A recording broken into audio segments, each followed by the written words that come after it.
Hello guys, welcome back. In this video, let us understood introduction to transformers and let us also analyze the architecture of transformers with real-time examples. So for that, let's see what is the need of transformers. Before transformers, we have these ML based models, ML based NLP models, as well as these embeddings based NLP models. You can see these are the famous embeddings based NLP models are there. Then what is the limitation? What is the issue that we are facing? Why these transform models are introduced? There are majorly two issues are facing. So first one is long range dependencies. Long range dependencies. Let's say I have two words. I have two words in a sentence. I have two words in a sentence where those two words are having similar meaning throughout the sentence. So let's take an example. Cat chases mouse, comma, then it runs. If you observe manually, then you can understood what will run. Obviously, mouse will run, right? Yes. To escape, then to escape,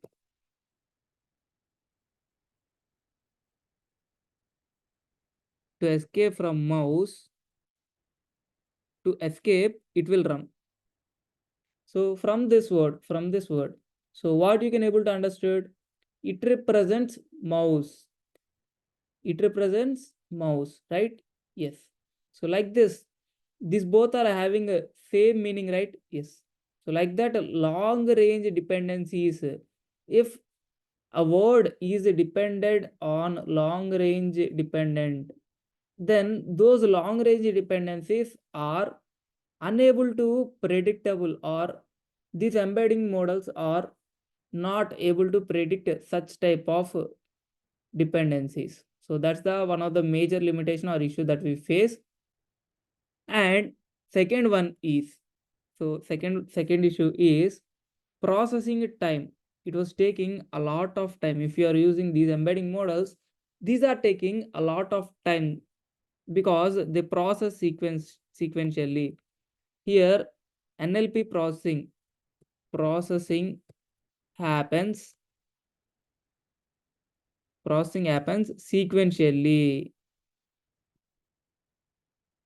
So that's the major reason. That's why these models will provide the response, but it was taking a lot of time.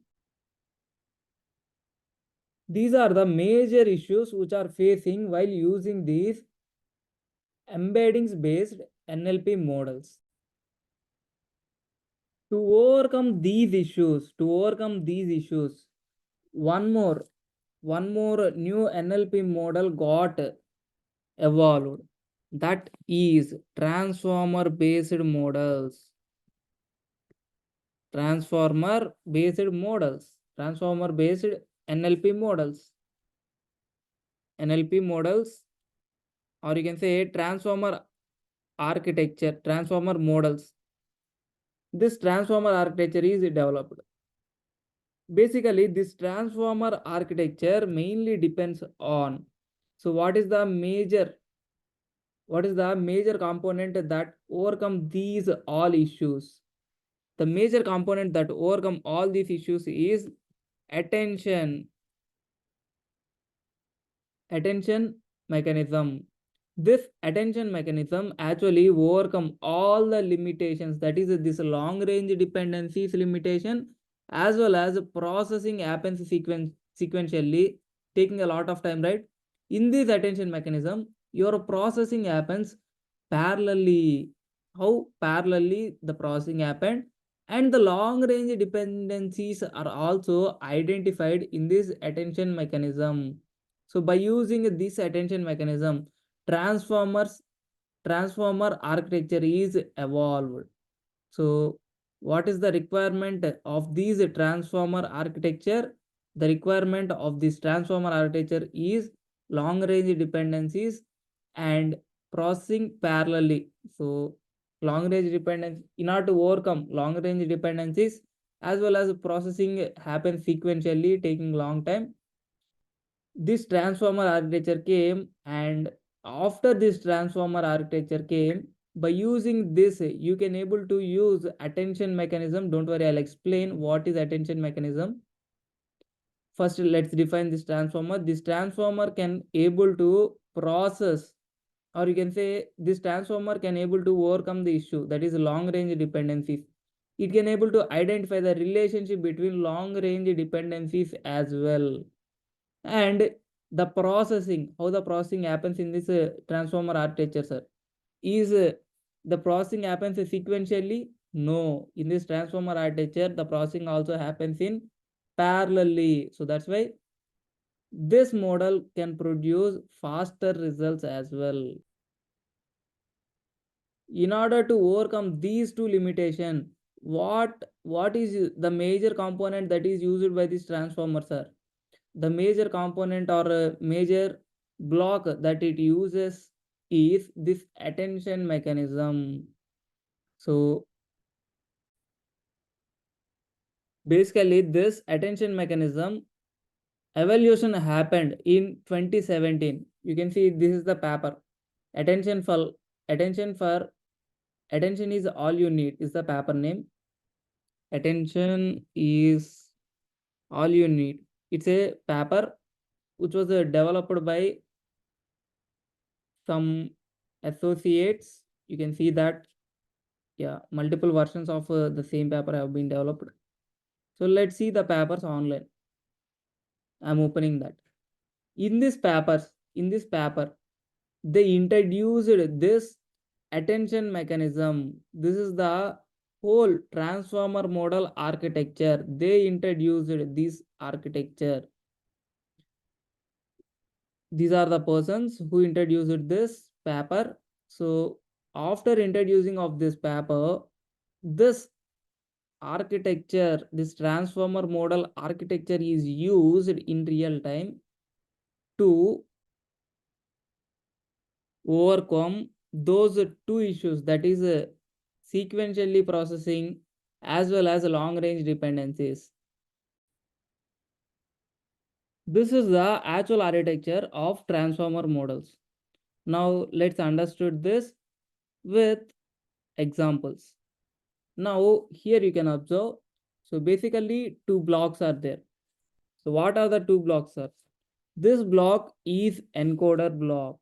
What is this? This whole block is encoder block.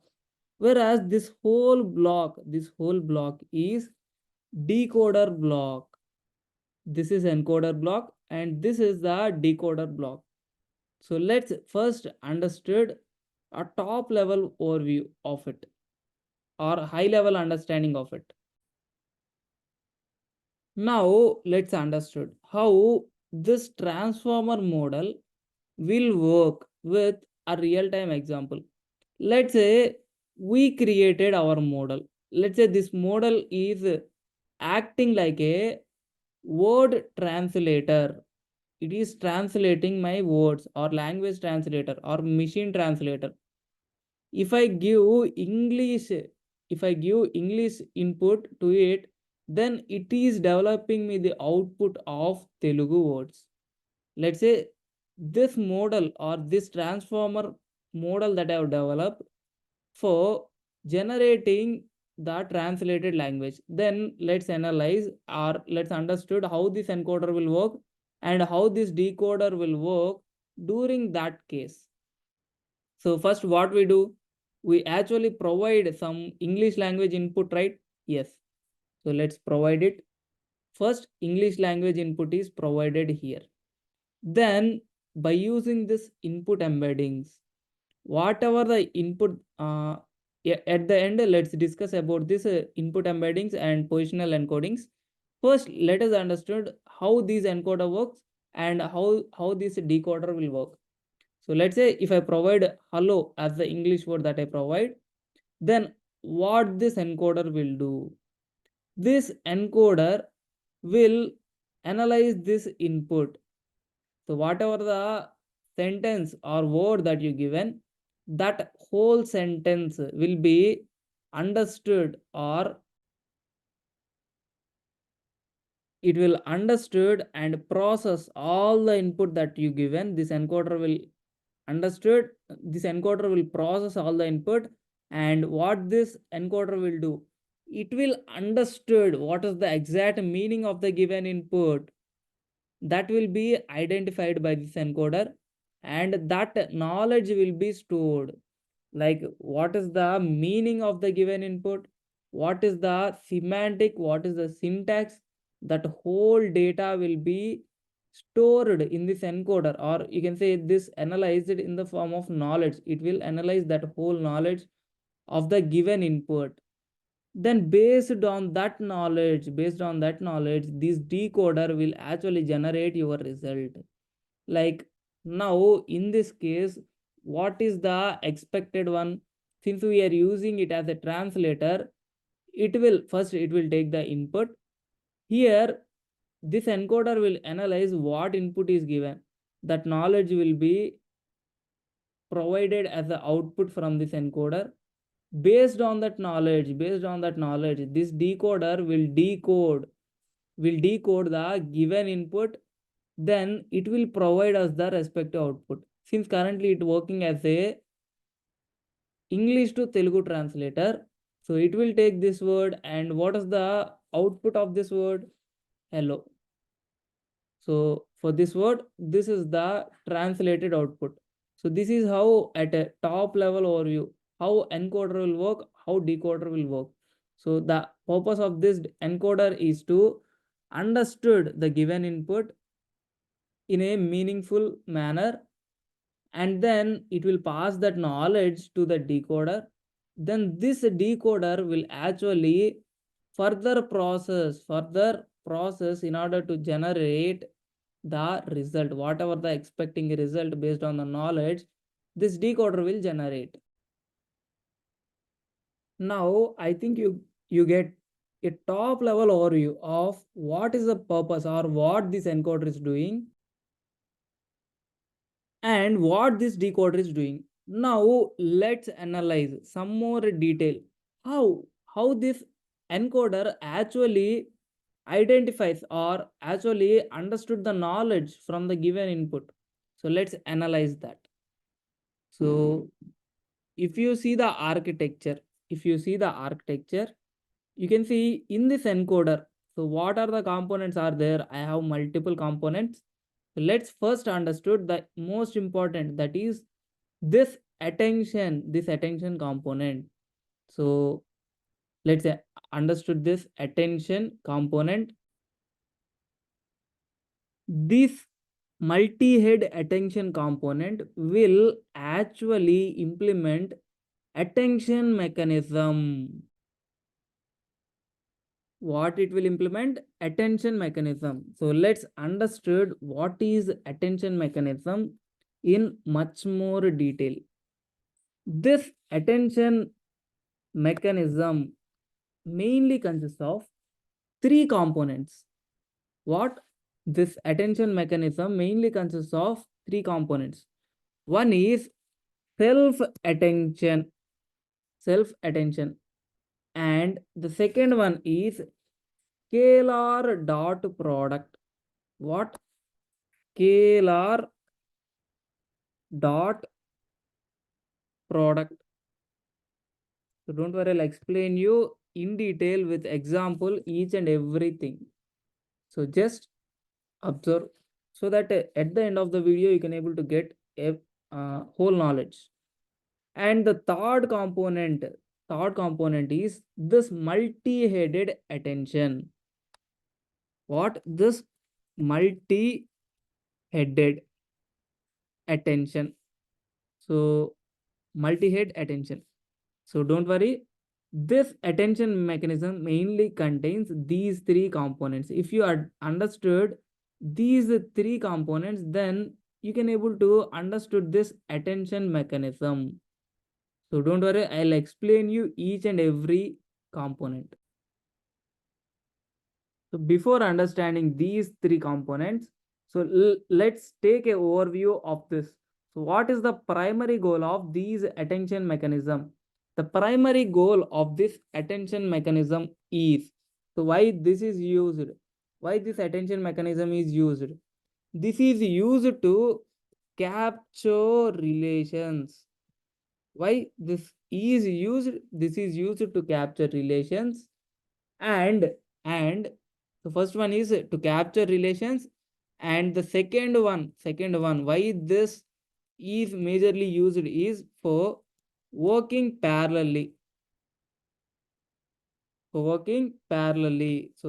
that is the major reason, that is the major reason why this attention mechanism is preferred. You can see the major domination also the same thing. The limitations, the both the limitations will be overcome by this attention mechanism. That is, you can see long range dependencies, nothing but capturing the relationships of long range dependencies, that comes under first point. And the second point is processing happens in sequentially, so that's what the limitation in previous era. Whereas now this attention mechanism came and this will work parallelly, so that's the reason why this is preferred, or you can say this is revolutionized. And this is the key concept, or you can say this attention mechanism is the key concept which was followed inside our transformers architecture. You can see here attention component is also there, not only here in encoder but also in decoders also. This attention component is present, so I'll explain you about these components in detail. Now I have told you two words. Majorly, this attention mechanism contain these three components, and that attention mechanism is good for capturing the relations and working parallelly, right? Yes. Now you might get the question, that is, how this attention mechanism achieve these two goals by using these three components. So that we are going to analyze that now with good real-time examples. Now let's understood each and every component and how it works, so that you can get a knowledge of how this attention mechanism can achieve these tasks, and how this transformer model or architecture can achieve the task like machine translation or text generation or chatbot related text generation. So now let's understood what this self attention can do. The basic purpose or the basic need or the work done by this self attention is it will capture it will capture the relations, between word to word, it will capture the relations. Let's say if I provide a huge sentence like this, that is cat chases mouse, then to escape it runs. Then what this self attention mechanism will do with this example, it will take the example and it will analyze the example. So and then it will identify the weight, of word to word weights it will calculate, and then based on weights it will capture the relation between word to word. So in simply, you can observe, yeah.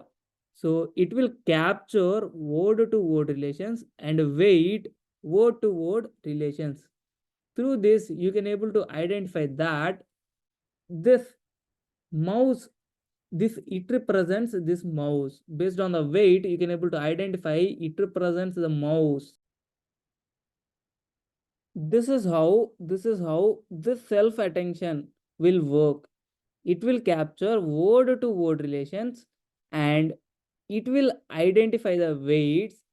Based on that we can able to predict Based on the weights, we can able to say that in this sentence, this it represents this mouse. You can see this it represents this mouse. Yeah. Okay. Now you might have a question. So how the self attention mechanism will actually compare word to word, and identify the relation. So for that, what it will use, you can see this, so that you can able to identify that. You can see whatever the given sentence, that whole sentence will be taken one side and the other sentence will be taken another side, or else you can assume this like this it will assume, and then it will take the first word, then it will process that first word with all the other words in the given sentence. It will process the first word with all the other words in the given sentence. You can observe here. So first one word will be taken, and then by using that word, all the other words will be compared, and based on that comparison, it will weight the word relation with other words. So like this, it will identify word to word relation. And remember, this processing happens parallelly. That means this word and this whole sentence will be given to one encoder layer, and this word and this whole word sentence will be given to another encoding layer, and this word and the whole word sentence will be given to another encoding layer. So like that, each and every word and the word sentence will be given to separate encoding layers. Each and every encoding layer will process their tasks parallelly. They process their tasks and they'll generate the result.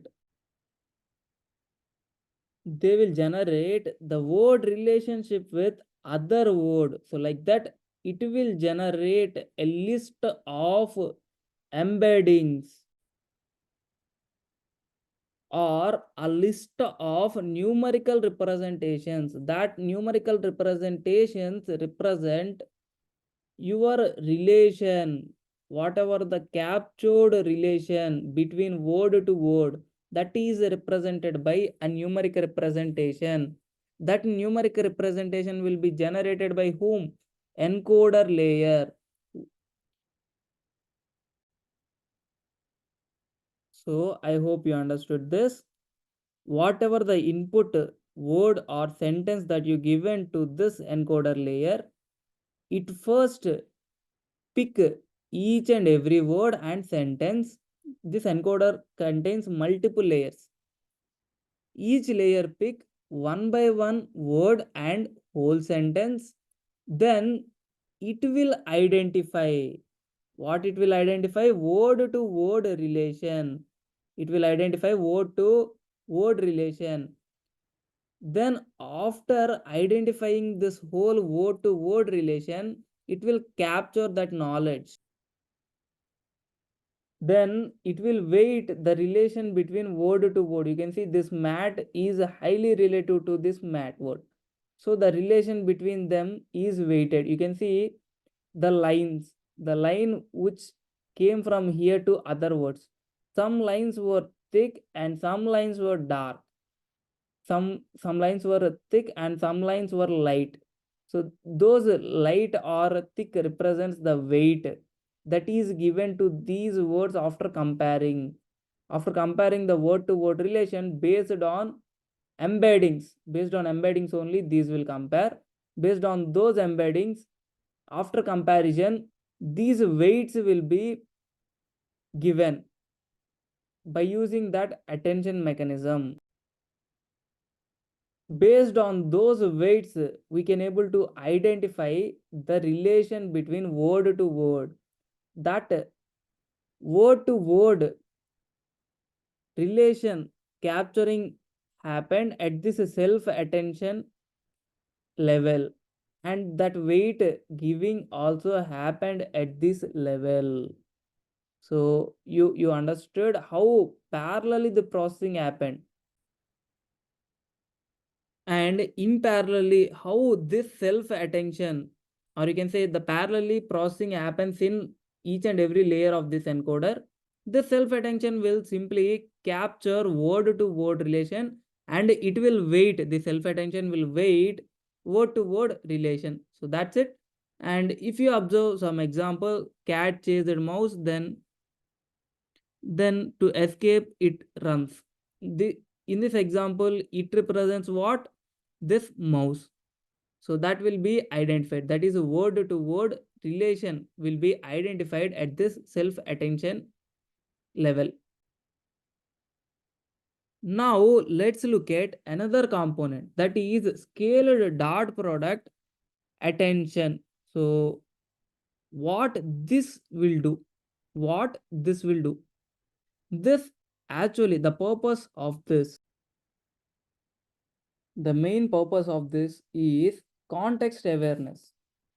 For this we'll provide the input representations, whatever the input representations that we get, that we pass to this scalar dot attention, where this will identify the context awareness. So let's pick some examples so that we can able to understood this easily. So the example here is cat sat on a mat. Cat sat on mat. So in this, if we set, or if we send sat, if we send sat, where actually this will be, that is, where actually do I need to place this word, that is the scalar dot product attention, what it will focus on, it will focus on, to focus on words, to focus on words where to place in a sequence, where to place in a sequence. So that's the focus of this scalar dot product. How that will be identified, how this place will be identified from the given word. So in order to identify this, what it will do, it will do word pair compute scores. It will compute scores for word pairs. It will compute scores for word pair. It will compute scores for word pair for context awareness. So in order to identify the context awareness, what it will do, the scalar dot product will compute scores for word pair for context awareness. That is, it will identify, so where this word will come in this sequence, or in this sentence, in this whole sentence where this word come, that will be identified by this scalar dot product attention. Through what? It will take the word pair and it will compute scores. Based on the computational scores of the word pair, it will identify where where is the actual location or word awareness. So where to place the word in a sentence, that is identified.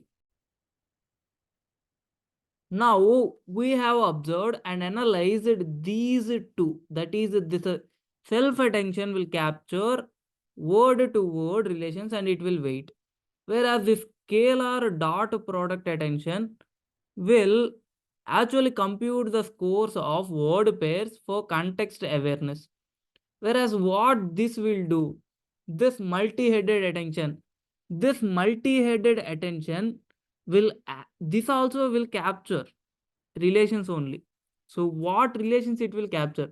It will capture multiple different aspects of the inputs. So whatever the inputs, whatever the input representations that it get, that input related different aspects will be considered or captured. For example, you can see syntactic or semantic relationships will be identified. So if you consider what are syntactic relations, then so for the example, you can see cat chased mouse. So what cat is doing, it is chasing. So that is the syntactic relation between cat and chasing. Whereas coming to mouse, what it is doing, mouse is running, right? Yes. So the syntactic relation is mouse runs here. Whereas coming to what are the examples of this semantic relationship? The semantic relationship, you can say the same type of words. If you understood, or you can say, what is cat? It's nothing but a animal. Or what is this mouse? This also leads to the same category. So these two are semantically semantically comes in same category. And coming to chases, actions, coming to actions category of identifying semantic relations, this chasing as well as this escape comes under same, that is same semantic meanings or relations. So in this way, actually, by using self-attention as well as this is scalar dot product attention and multi-headed attention, this attention mechanisms can able to capture the relations of the given input effectively, very effectively, and save that data in the form of numerical representation of vectors. Don't worry, I'll show you that numerical representation of vectors as well. Those we call as embeddings. I will tell you some more detail with hands-on about that embeddings as well. Now let's concentrate on how this works. So I hope you understood how this is working, how this can be able to capture the relationships by using self-attention, and what are the relations will be captured by using what mechanism, or you can say what attention component. Self-attention will weight, capture and weight word-to-word relations, whereas the scalar dot product attention will compute the scores of word pair, whereas this multi-headed attention will capture different aspects of input. So based on this whole data, it will create some knowledge. So like this, these encoders uses the attention, like attention components, in order to grab the knowledge from the given input or understood the knowledge from the given input by using attention components in this encoder layer. These transformers actually grab or understood the knowledge of the given input by using the attention components at this encoder layer. You can see one attention component is there, that is a multi-head attention. By using this, it will capture the knowledge parallelly, the two parallelly. This may even lead to a confusion. Let's say this word comparison with this whole sentences got completed, and that layer which is comparing that word with whole sentences is produced the result. Let's say like that, this layer also computed the result fastly. Then the whole result will be stored in a list or a numeric representations. Let's assume like that. Then what happens? So what is the order of the input? That is forgotten, right? Sometimes the result with this data, with this input will be computed faster, or sometimes this input result may be computed faster. So based on the data that we provide, some inputs results may be computed faster. And since this is a parallel processing, the order may not be followed while generating the output from each layer, right? Yes. So each layer will process some amount of compute, and each layer will generate some amount of output. So during that case, the order won't be maintained in this parallel processing, right? Yes. So how to overcome that issue? In order to overcome that issue, these input embeddings as well as these output embeddings will be came. So how these are these positional embeddings came? These positional embeddings can overcome that issue of unordered data, or you can say after processing from here by using this attention mechanism, your encoder layers will generate outputs, right? Yes. So how that output will be arranged based on the input sequence or based on the input order. So in order to arrange the output generated from your encoder layers in the same order of the input, let's say here, if you observe what is the order, cat comes first, then chases comes, then mouse comes. After processing this encoder layer, might this letter or this word processing got completed first compared to the first letter. Then this comes first, right? Yes. Then the order is totally misleading, right? Order is totally going to wrong order. So in order to overcome the issue of ordering of the sentence words, this positional encodings are used. These positional encodings are used for maintaining the order. Now let's take an example to understand this positional encodings as well. So let's say I provided the input like this, hello Sai. Then what this input embeddings will do? It will take the input and it will generate the input embeddings, or you can say it will generate the embeddings for the input. So let's say the embeddings will be like this. For the first word hello, the embedding will be e underscore hello. And for the second word sai, e underscore sai be the assumed embeddings. These are not the real embeddings. These are just assumed embeddings. In real time, embeddings will be numerical format only. Embeddings are looks like a numerical format.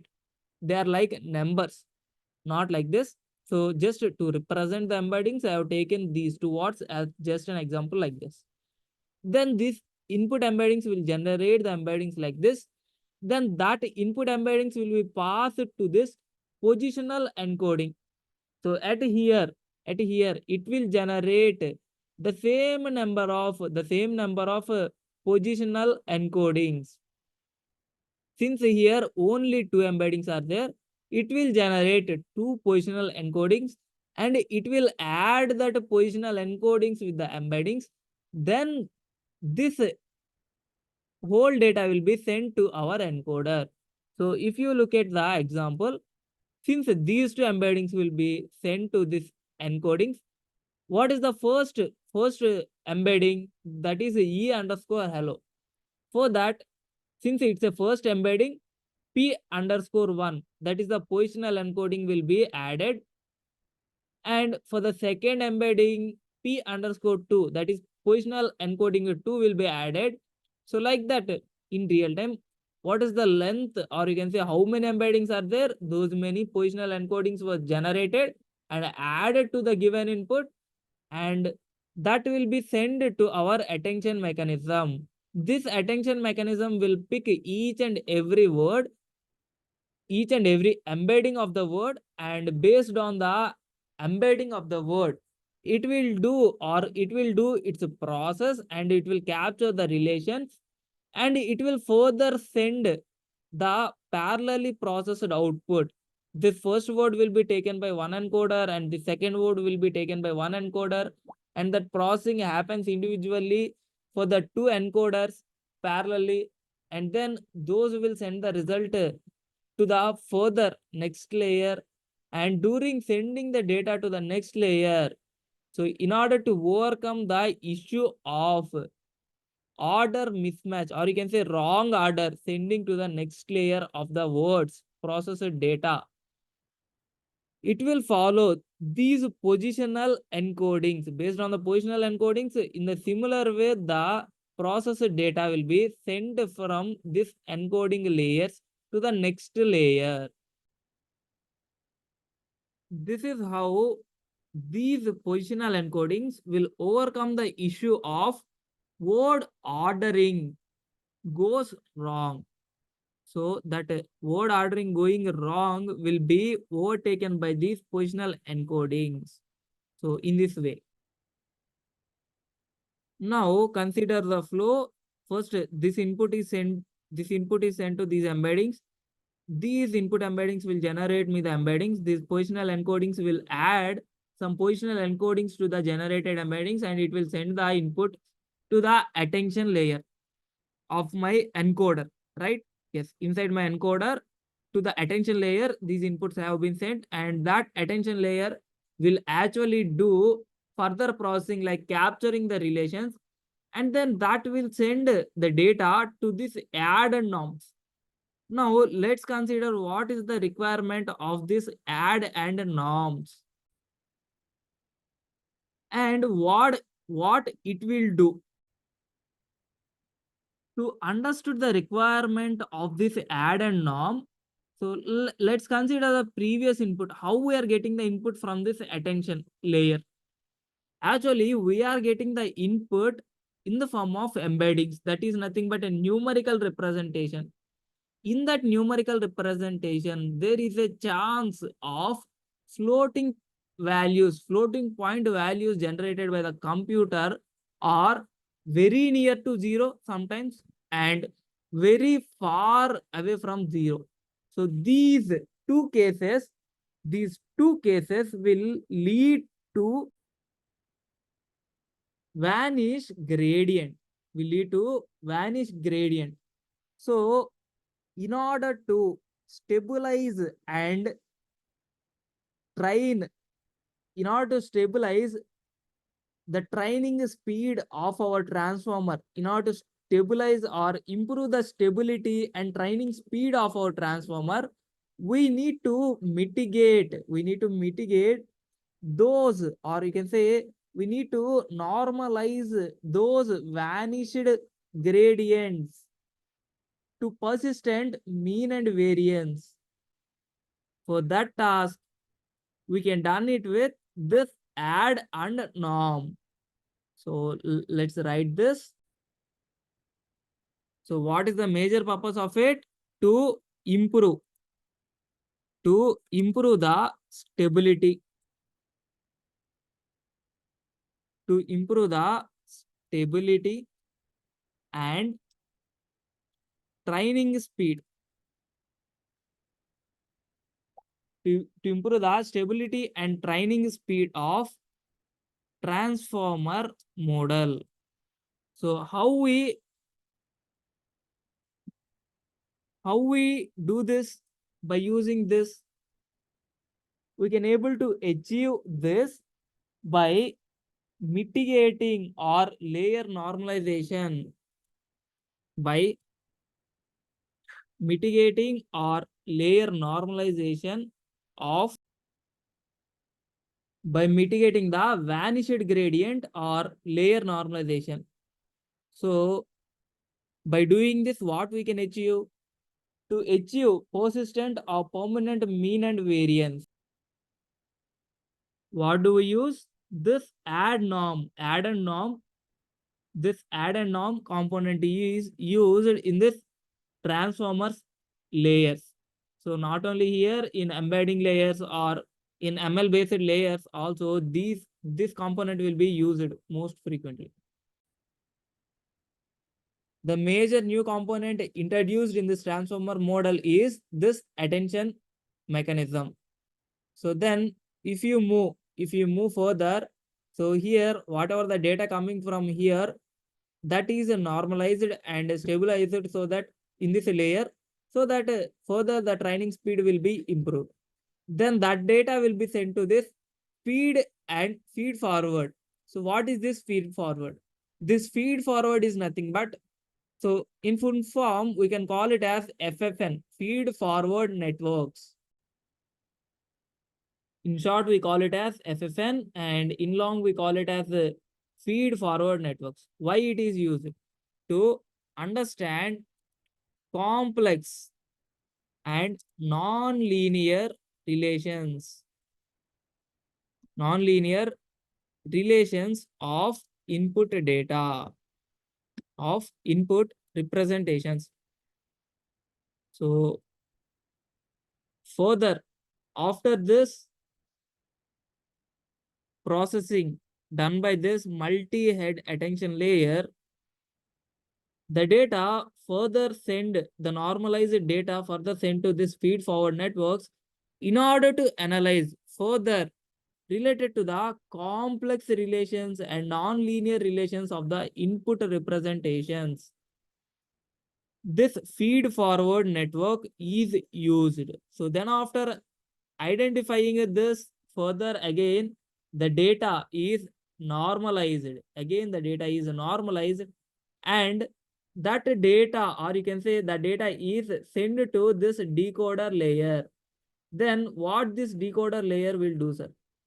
In this decoder layer also, you have multiple layers. Let's observe one by one. Let's observe one by one in detail as well. So before knowing about the components of this decoder, if we move back, then so in encoder, first here the relationships as well as patterns of the given input will be identified in this attention layer, and it will be further refined. That encoder layer, this encoder layer will further refine for understanding, further refine the input representations for understanding complex patterns and relations will be happened here in this feed forward network, and then the data will be normalized and sent further to this decoder layer, right? Yes. Then how this decoder layer will work? Here also the same components are there, whatever the components that you seen here, but this is the only new component, that is a masked multi-headed attention. How this decoder layer will be used in real time and how it will be accessed by us. In real time, if you see any chatbots, so majorly the famous chatbots are developed by this decoder layer only. You can see here. So first we will provide the input. First, whatever the input that we provide, that will be encoded, and positional encodings will be given to it. And so based on the masked multi-head attention layer, by using this masked multi-head attention layer, what happens is this will focus on different parts of input representations.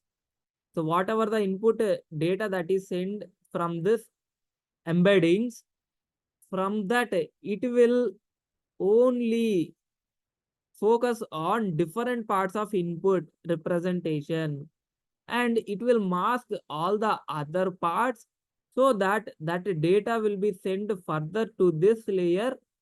And in this layer already the knowledge is there, the knowledge is already there in this layer.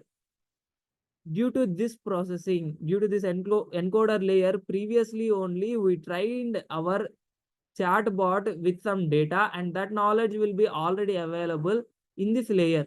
By using that knowledge, based on the mask, based on the data that is provided, masked data that is provided from here. So this multi-headed attention layer, or we can say encoder-decoder attention layer. This we can also say it as encoder-decoder attention layer. So it will target on specific input text.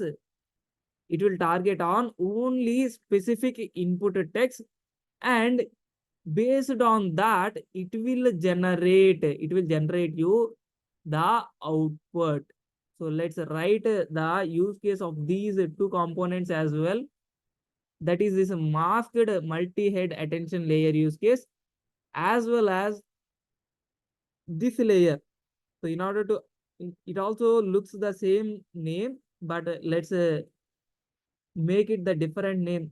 That is encoder-decoder attention layer, so that we can able to consider the variation between this layer as well as this layer.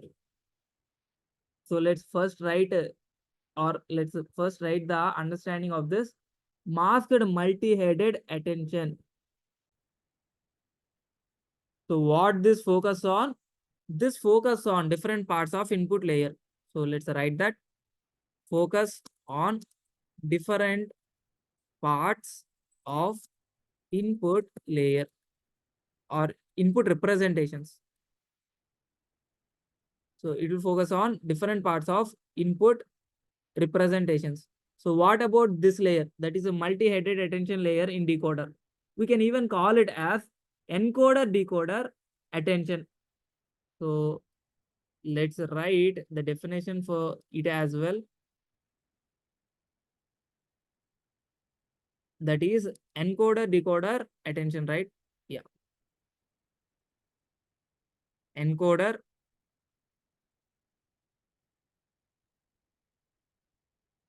decoder attention. So what it will focus on? So actually it targets on specific input text. So while generating the output, it will target on specific input text. Targets on specific input text and generate the output. Or you can say it will target on specific input text while generating output.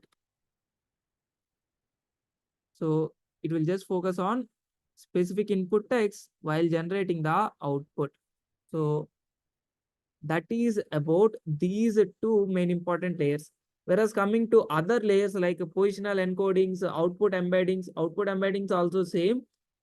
Those will generate embeddings based on the given input, and positional encodings, these positional encodings are nothing but same, like it will generate the encodings in order to remove or in order to overcome the issue of wrong order.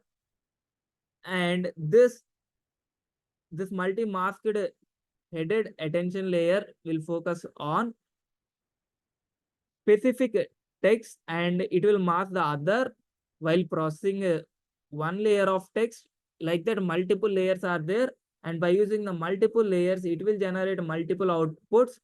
And this multi-headed layer, attention layer, or you can say encoder decoder layer, will target on specific inputs that are given by this layer, and based on that it will generate the output. And then this feed forward network and normalization layers are actually used for removing the gradient and providing the fast forward responses to this linear, and this soft max will actually generate the output, and we are getting that output and we are using that for real-time use case. Like that, actually this transformer model will work.